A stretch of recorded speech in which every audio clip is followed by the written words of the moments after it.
Sungguh manusia itu ketipu, benar-benar ketipu. Apa bentuk ketipunya? Ketika dia menanam tanaman neraka, tapi dia berharap mengunduh buah surga.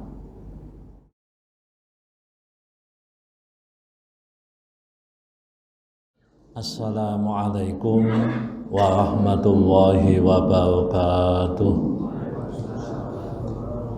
A'udzu billahi minasyaitonir rajim. Bismillahirrahmanirrahim. Alhamdulillahilladzi nahmaduhu wa nasta'inuhu wa nastaghfiruh wa na'udzu billahi min syururi anfusina wa min sayyiati a'malina. May yahdihillahu fala mudhillalah wa may yudlilhu fala hadiyalah. Asyhadu an la ilaha illallah wahdahu la syarikalah wa asyhadu anna Muhammadan abduhu wa rasuluh, amma ba'd. Hadirin hadirat jamaah salat asar rahimakumullah. Pada kesempatan yang baik ini, marilah kita senantiasa memanjatkan puji syukur kehadirat Allah Subhanahu wa taala.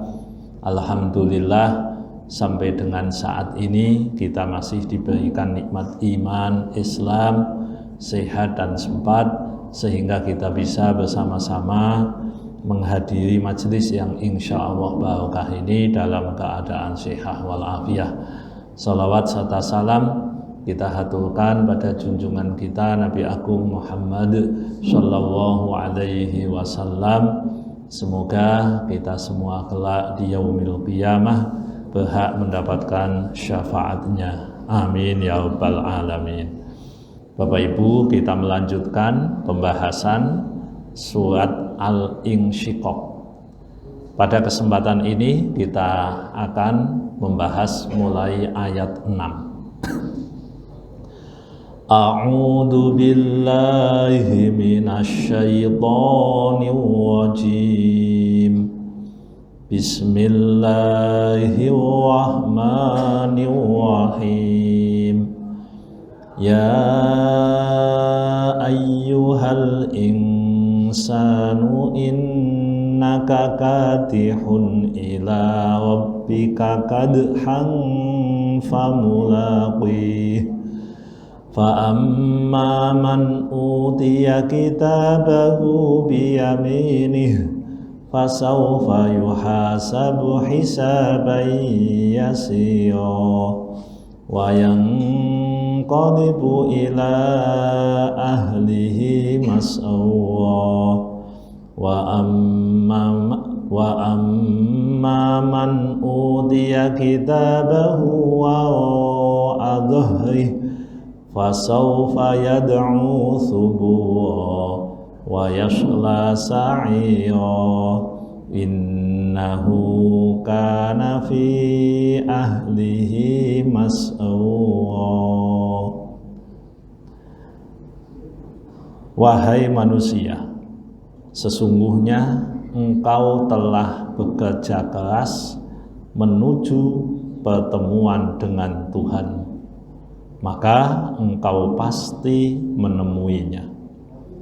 Adapun orang yang catatannya diberikan dari sebelah kanannya, dia akan dihisap dengan pemeriksaan yang mudah, dan dia akan kembali kepada keluarganya yang sama-sama beriman dengan gembira.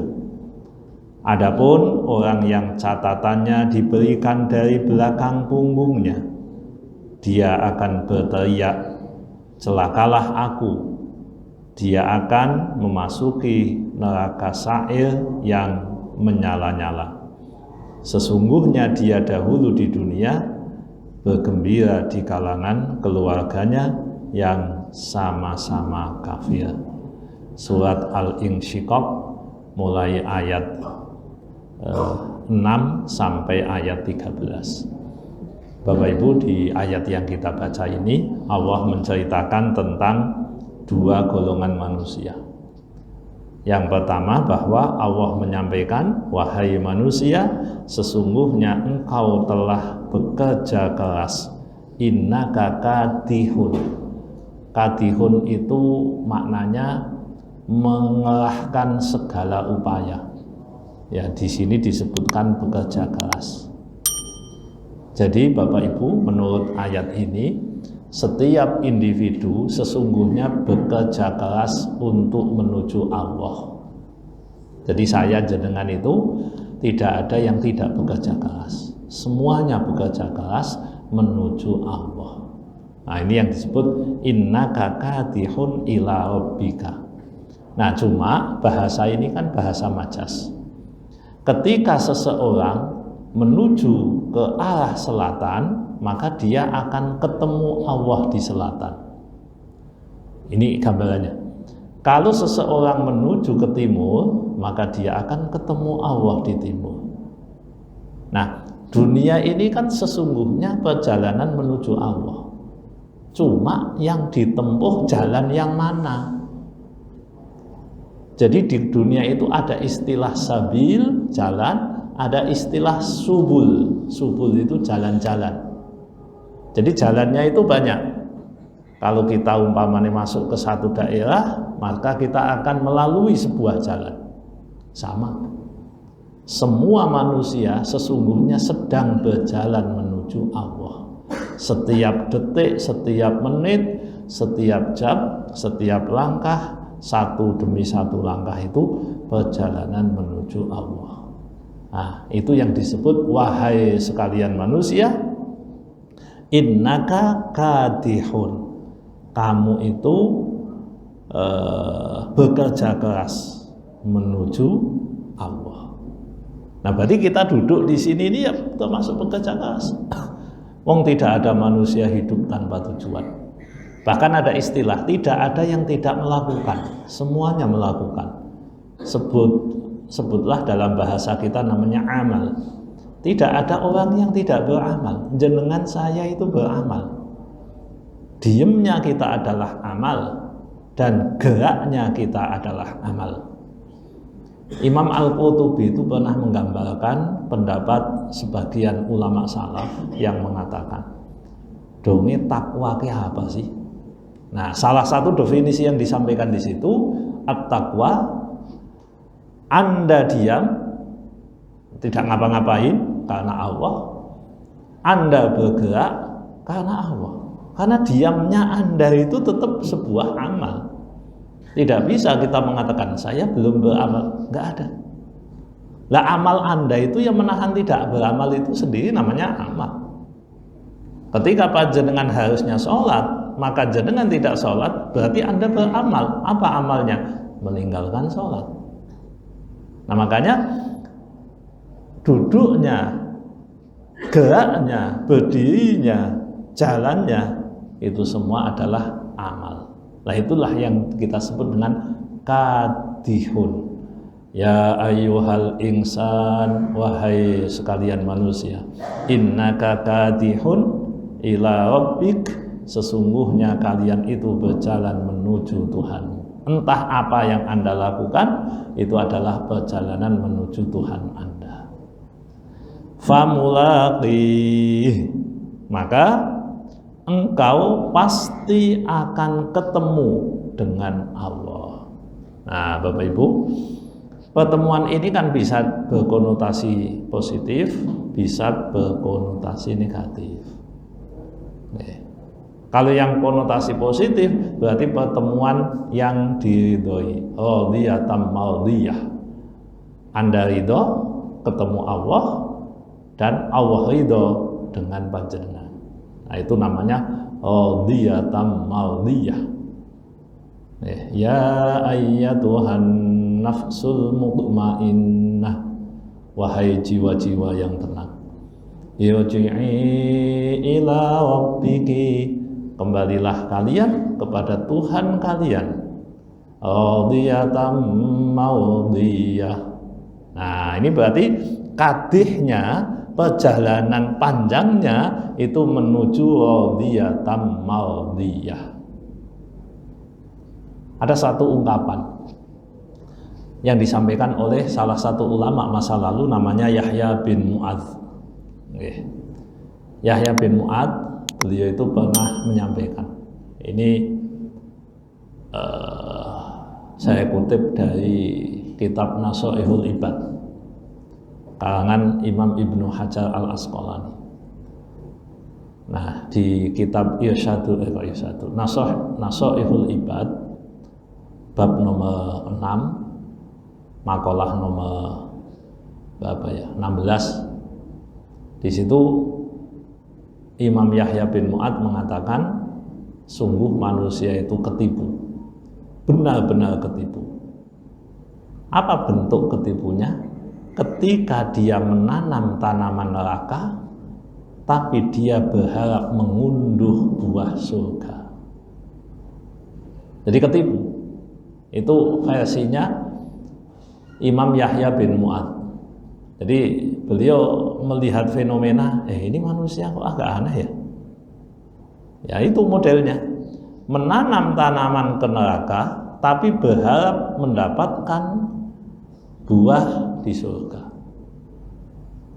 Atau kadang begini kata Imam Yahya bin Mu'ad, manusia itu sering memahami makna al-afu atau al-ghafur dengan cara yang keliru. Itu versinya Yahya bin Mu'ad. Jadi gini, orang ini senantiasa berdosa, bermaksiat, kontinu, berkelanjutan, tapi dengan entengnya dia mengatakan, Allah kan maha pengampun, Allah kan maha pemaaf. Jadi koyo-koyo nek wis mengatakan Allah maha pengampun terus dosanya diampuni lalu dia bebas. Nah, ini tertipu besar menurut Imam Yahya bin Mu'ad. Nah kita kan kadang begitu, udahlah dosa kok dipikir nemen-nemen, Allah maha pengampun, Allah maha pemaaf, masa salah sidik ngene yo Gusti Allah ora memaafkan. Loh, masalahnya bukan itu, masalahnya ketika Anda salah jalan, ketika Anda melihat itu sebagai hal yang remeh, padahal di sisi Allah itu hal yang besar. Muttaqin itu bukan yang tanpa salah, tidak ada zero kesalahan, itu enggak ada kecuali Nabi. Tapi yang namanya muttaqin itu walam yusiru ala ma fa'alu wa hum ya'lamun. Mereka tidak terus-menerus melakukan hal yang salah padahal dia mengetahui. Nah, apapun yang kita lakukan, kita akan ketemu kepada Allah, entah dalam keadaan radiyatan mardiyah atau maghdubi alaihim, dibenci ya tidak tahu. Tidak tahu. Nah, kalau kita diberi kesempatan untuk bertemu dengan Allah sesuai dengan waktu yang kita tetapkan atau kesepakatan yang kita buat, ya enak. Kayak pensiun aja. Pensiun kan sudah tahu jamnya, harinya. Anda pensiun tanggal 1 Januari 2026. Oh, enak itu. Coba kalau kita dapat bocoran tentang masa ketemu kita kepada Allah, enak itu. Tapi masalahnya memang itu enggak bocor, tidak disampaikan kepada kita. Sehingga mulakih di sini, mulakih kita akan ketemu dengan Allah tadi, tentu ketika kita bicara tentang mulakih, maka ketemunya dengan Allah itu mendadak bagi kita, meskipun direncanakan oleh Allah dengan matang. Jadi Bapak Ibu, setiap insan, setiap manusia, semuanya akan menuju kepada Allah dan bertemu kepada Allah. Nah, ketika ketemu dengan Allah nanti, nah ini yang di ayat 7, fa amman utiya kitabahu biyaminih. Adapun orang yang catatannya diberikan dari sebelah kanan. Ini simbolis, karena nanti akan ada dua model. Fa amman utiya kitabahu biyaminih. Barang siapa yang diberikan buku catatannya dengan tangan kanan. Simbol fasaufa yuhasabu hisaban yasira. Dia akan dihisab dengan pemeriksaan dan hisab yang mudah. Nah, Jadi Bapak Ibu, kita di dunia ini beramal, berbuat, maka nanti kita akan ketemu dengan Allah. Ketika kita ketemu dengan Allah, maka kita akan diberikan buku catatan. Dalam satu hadis yang diriwayatkan oleh Imam Ahmad, an Aisyah taqalat, sami'tu Rasulullah sallallahu alaihi wasallam yaqul fi ba'di sholatih. Kata Aisyah, beliau berkata, saya mendengar Rasulullah sallallahu alaihi wasallam membaca di sebagian sholatnya. Ini sekaligus menginformasikan bahwa Rasulullah itu kalau baca doa dalam sholat kadang keras. Makanya Aisyah dengar ini hadis riwayat Ahmad ini. Lah Aisyah bisa dengar, kan berarti Rasulullah kan membacanya dengan keras. Kalau sil kan tidak dengar. Allahumma. Nah, ini sekaligus ya menginformasikan bahwa doa itu boleh dibaca dengan keras, didengar oleh orang lain, atau boleh dibaca dengan sil. Ya supaya ini tidak terjadi polemik. Bahwa sholat itu dungane bantal polieh itu. Nah, supaya kita tidak terjadi polemik. Ya ini kan tergantung kebiasaan kita saja. Kalau memang kebiasaan kita dzikirnya keras, ya keras saja. Di Sahih Bukhari juga ada. Ada satu riwayat yang menyampaikan bahwa fi ahdi Rasulillah, di zaman Rasulullah itu membantalkan mengeraskan suara ketika dzikir pada sholat. Nah itu ada. Nah kalau hadis yang saya kutip ini mengomentari ayat fa'amman utiya kitabahu biyaminih ini, kata Siti Aisyah, sami'tu, saya mendengar Rasulullah sallallahu alaihi wasallam, Rasulullah berkata, yaqul, bersabda, fi ba'di sholatihi, di sebagian sholatnya, tidak di semuanya. Apa yang beliau baca? Allahumma hasibni hisaban yasir. Ya Allah, hisablah saya dengan hisab yang enteng, hisab yang ringan. Falam mangsofa. Rasulullah selesai sholat, sudah bubaran sholat. Qultu, saya bertanya, ya Nabi Allah, wahai Nabi Allah, mal hisabul yasir, apa yang dimaksud dengan hisab yang enteng? Nah, karena di sini kan disebut fa amman utiya kitabahu biyaminih fasawfa yuhasabu hisaban yasira. Maka mereka, orang yang diberikan buku catatan dengan tangan kanan ini akan dihisab dengan hisab yang mudah. Maka kemudian Rasulullah menjelaskan, ayyang dua fi kitabihi fayatajawazu anhu innahu man nukishal hisab yauma idzin ya Aisyah halaka. Wa kullu ma yusibul mu'min yukaffiru Allah azza wa jalla bihi anhu hatta syaukata tasyukuhu. Kata Rasulullah, yang namanya hisab yang ringan adalah seseorang melihat di buku catatannya. Jadi catatan kan dikasih di tangan kanan, lalu dilihat tulisannya, loh kok ini kejahatan-kejahatan saya muncul, kok tulisannya ada. Nah, kalau dia dikasih dengan tangan kanan, maka seketika itu dimaafkan. Jadi pemaafannya pasca diberikan. Jadi catatan tentang perilaku kita itu kasihkan dulu, tapi pakai tangan kanan. Oh, berarti ini mau dihisab dengan hisab yang ringan. Maka dilihat lalu dilewati, dimaafkan atau diabaikan. Jadi kayak jenengan jadi pemeriksa begitu, jadi pemeriksa, jadi auditor, tiba-tiba, oh ini tidak apa-apa, nah, ini tidak apa-apa. Lah memaafkan itulah yang disebut dengan hisaban yasir, hisab yang ringan. Maka Bapak Ibu, ada satu satu pembahasan yang dibahas oleh para ulama, bahwa balasan itu seringnya identik dengan perbuatan. Maka ada satu istilah, jenengan kalau kecuali melanggar hukum ya, ini yang bukan pelanggaran hukum. Kalau urusan dengan orang lain yang kaitannya dengan hak-hak kita, maka mudahkanlah orang ini dengan urusan. Kita berharap nanti di akhirat Allah akan memudahkan urusan kita. Jadi istilahnya kalau bahasa Arab kuno itu kama tadinu tudanu, sebagaimana Anda memperlakukan, Anda akan diperlakukan. Sehingga secara psikologis ini kita terima, secara logik kita terima, secara syariat kita terima.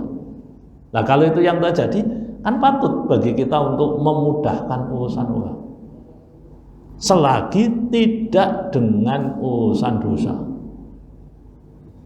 Nah ini kadang kan sebagian birokrat kan mikirkan kalau dipersulit bisa, kenapa tidak dipersulit? Nah ini bahaya. Di akhirat orang yang seperti ini, kalau kama tadinu tudanu berlaku, maka dia akan cenderung dipersulit. Kalau dipersulitnya di akhirat berat, nggak ada yang nolong, nggak ada yang bantu, pucat, wajah-wajah pada saat itu pada pucat. Nah, jadi kata Nabi, kalau orang ini kok dimaafkan, ya ini ditanya dengan santai, dengan longgar. Nah, pada saat orang itu dikasih sesuatu dengan tangan kanannya itu, tulisan itu, maka itulah yang disebut dengan hisab yang mudah, Allah memaafkan. Barang siapa yang di akhirat dia kok dihisab, diinterogasi, maka dia celaka, kata Nabi begitu. Orang mukmin yang dimudahkan, apa yang menimpa orang tersebut akan menjadi catatan pemaaf. Jadi ngeten Bapak Ibu, supaya kita kalau melihat musibah juga view-nya tidak sekedar rasa. Kalau kita sakit, view kita pakai rasa, kan yang kita jadikan patokan kan rasa sakit. Maka rasa sakit itu akan mengantarkan kepada kita untuk menyimpulkan ini penderitaan. Oke, kalau itu yang terjadi, berarti Anda mengikuti apa yang disebut dengan rasa sakit. Rasa sakit Anda ikuti, maka akan memicu kegelisahan, penderitaan, ketidakterimaan, ngomel, macam-macam. Dan itu ditunggangi oleh setan. Nah, karena view kita itu pakai rasa sakit. Dan itu memang softwarenya manusia. Menungso ngoten niku, memang software cetakan pabrike ngoten kok. Innal insana khuliqa halu'a. Sesungguhnya manusia itu diciptakan softwarenya itu berkeluh kesah. Jadi cetakan pabriknya ngoten. Idza massahu syarru jazu'a. Ketika dia mendapatkan hal yang tidak dia sukai, maka dia berkeluh kesah. Wa idza massahul khairu manu'a. Kalau dapat kebaikan, dia pelit. Itu software. Ya, memang menungso ngono kuwi. Sifatnya ngono kuwi. Kecuali kalau kita install dengan aplikasi lain, maka itu tidak akan muncul. Instalana adalah dengan illal musallin, kecuali orang yang sholat dan seterusnya. Ya, kita tidak bahas itulah. Nah, Bapak Ibu, ketika seorang manusia itu dihisab, maka ini jadi masalah. Nah, ternyata sesuai dengan riwayat Aisyah tadi, setiap mukmin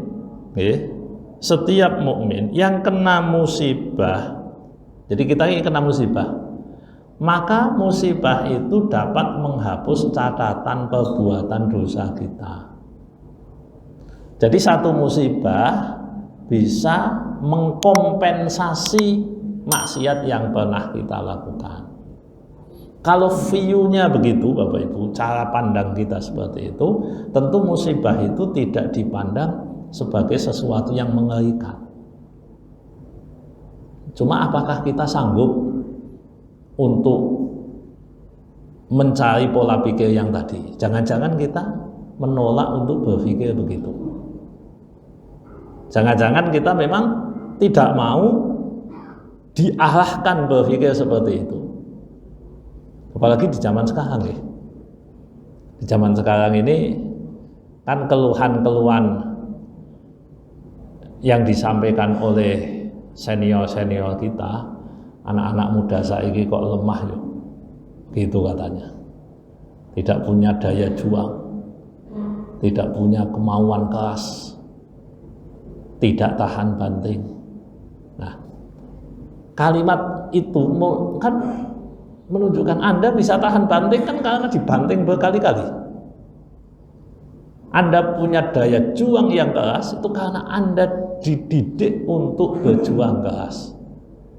Maka efeknya Anda akan kuat, akan hebat, Anda bisa mengarungi samudera dengan gelombang yang tinggi. Begitu. Nah, itu duniawinya. Sekarang kita coba lihat yang lebih luas. Anda akan mengarungi samudera luasnya hidup sesudah kematian. Emang apa yang bisa kita andalkan? Salah satunya adalah kekuatan ketika kita menghadapi musibah. Itu akan menjadi keberkahan bagi kita. Makanya Rasulullah dalam hadis ini, ya, ketika mengomentari ayat ini, Rasulullah mengatakan, wa kullu ma yusibul mu'min yukaffiru azza wa jal bihi anhu hatta syaukah tasyukuhu. Bahkan kalau ada duri yang menusuk, wong Jawa ke seluluben itu. Nah, jadi duri yang menusuk itu ternyata dihitung oleh Allah sebagai penyeimbang dosa. Oke. Itu ayat nomor 8. Ayat 9-nya, wa yanqalibu ila ahlihi mas'awa. Dan dia akan kembali kepada keluarganya. Jadi Bapak Ibu, kita itu kan tempat kembali terbaik kan keluarga. Kemarin hari Ahad ada walimatul khitan. Nah, ketika walimatul khitan kebetulan saya yang ngaji, tapi sebelumnya ada sambutan dari orang tua. Bagus kata-katanya. Kata-katanya begini. Anakku yang sedang dikhitan, sejauh apapun kakimu melangkah, tempat kembali terbaikmu adalah ayah dan bunda. Wah, hapimen kalimatnya. Terus diterangkan sama bapaknya, adik, kamu akan mengarungi kehidupan yang panjang. Seandainya kamu tidak diterima oleh orang lain, kamu dicela dan diabaikan oleh orang lain, maka yakinlah bapak ibumu ini akan menerimamu apa adanya. Wah, puitis banget. Nah, coba kita lihat ayat ini. Dan dia akan kembali kepada keluarganya. Jadi ternyata kembali kepada keluarga itu tidak sekedar tadi dia merantau jauh ke tempat yang lain, lalu dia tempat kembalinya adalah ke keluarganya. Ya, di dunia ini tempat terbaik ya keluarga.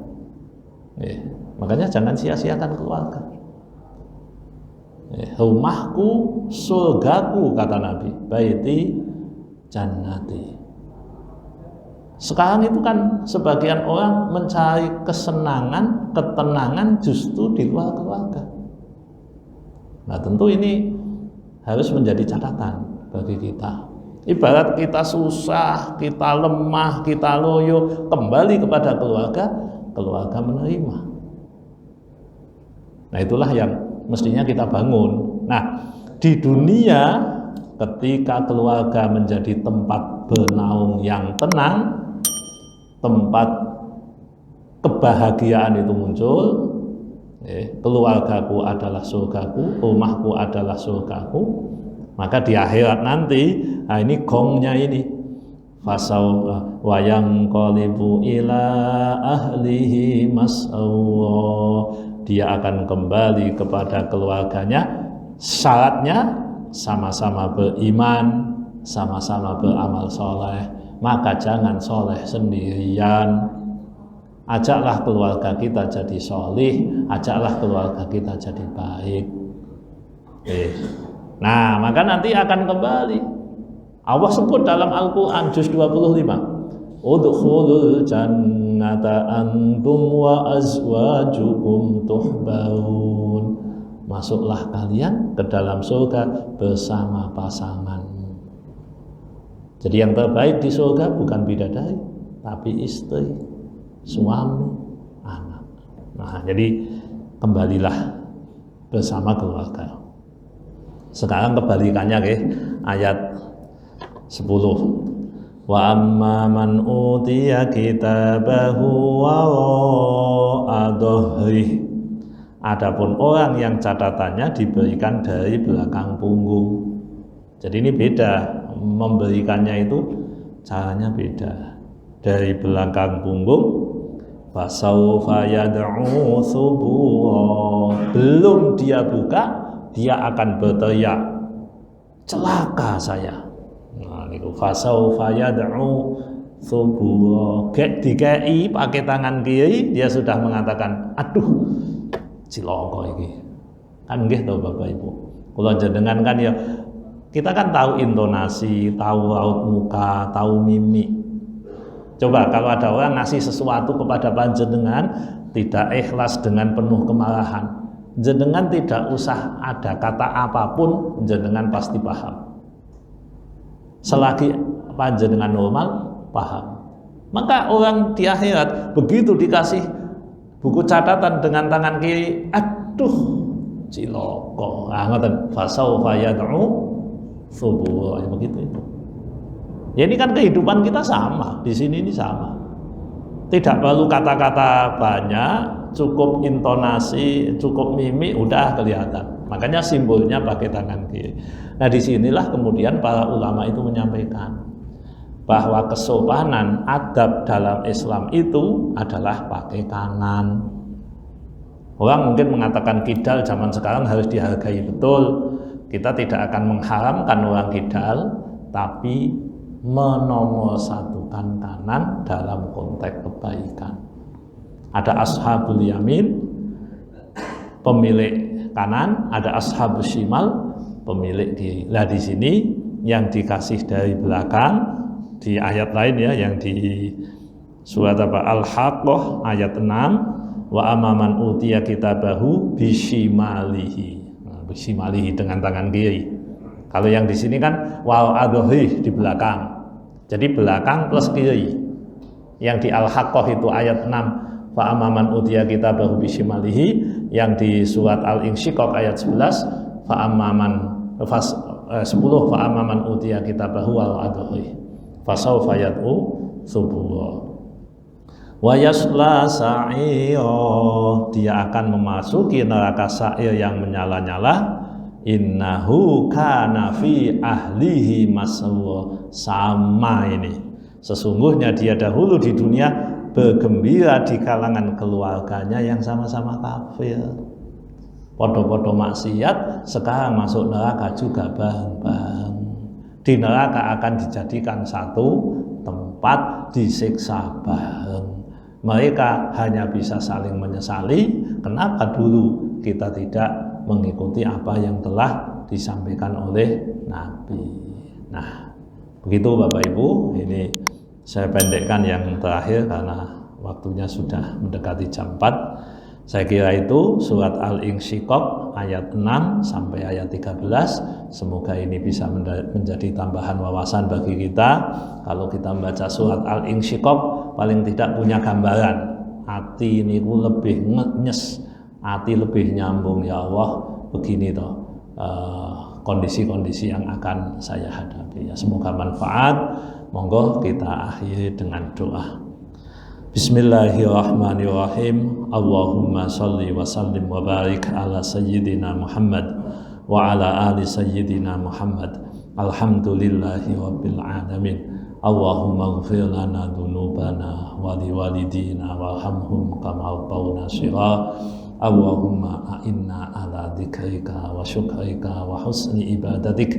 Rabbana hab lana min azwajina wa dhurriyyatina qurrata a'yun waj'alna lil muttaqina imama. Rabbana atina fid dunya hasanah wa fil akhirati hasanatan wa qina adzabannar. Wa sallallahu ala sayyidina Muhammad walhamdulillahi rabbil alamin. Terima kasih, kurang lebihnya mohon maaf. Assalamualaikum warahmatullahi wabarakatuh.